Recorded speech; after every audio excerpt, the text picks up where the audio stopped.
effet, au nom de la plateforme politique Ensemble pour la démocratie et la souveraineté EDS, nous venons de déposer le dossier de candidature de notre référent politique, le président Laurent Gbagbo, le père de la démocratie en Côte d'Ivoire, que nous avons sollicité pour être notre candidat à l'élection présidentielle d'octobre 2020.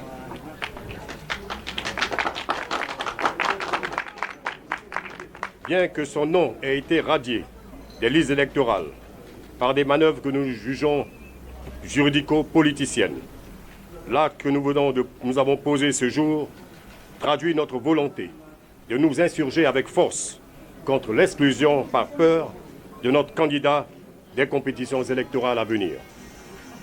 Le Conseil constitutionnel aura la lourde responsabilité devant le peuple ivoirien et devant l'histoire de se prononcer sur la validité et la conformité de cette décision de radiation au regard de la Constitution de notre pays.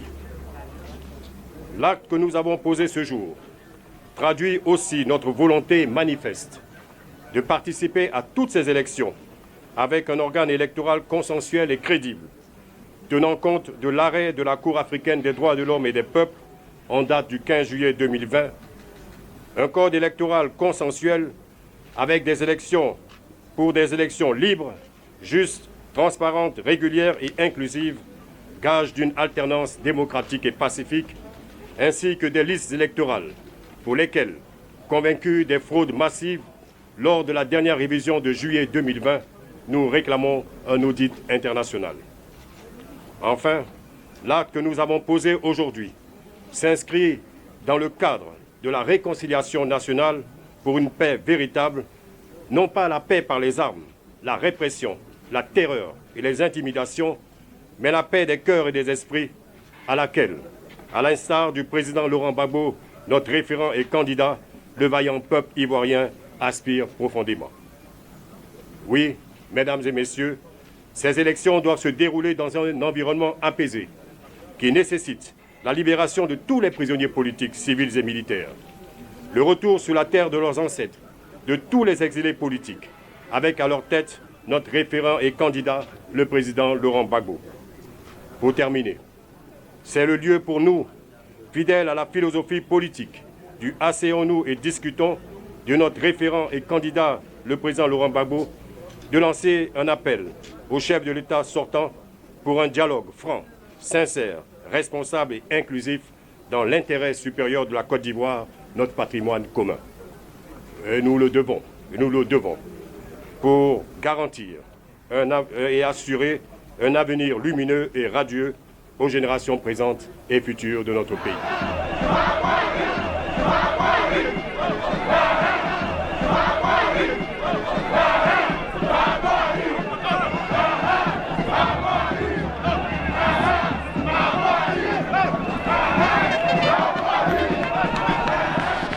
Vous voyez l'ensemble des militants en train de jubiler parce qu'ils ont confiance que Laurent Gbagbo sera là au moment des élections. Voilà. Sans sa présence, nous estimons qu'il ne peut y avoir d'élections démocratiques dans ce pays. Donc, à partir d'aujourd'hui, nous mettons tout en œuvre pour que Laurent Gbagbo soit en Côte d'Ivoire. C'est que le président Gbagbo est le père de la démocratie en Côte d'Ivoire. Comment on peut faire une élection, c'est-à-dire l'application de la démocratie, et le père de la démocratie n'est pas sur la liste? Nous sommes venus déposer pour dire au monde entier que nous sommes des démocrates. À cause de la marche de jeudi, ils ont mis mon enfant en prison à la MACA parce qu'ils voulaient que Gbagbo revienne. C'est à cause de ça que je suis là.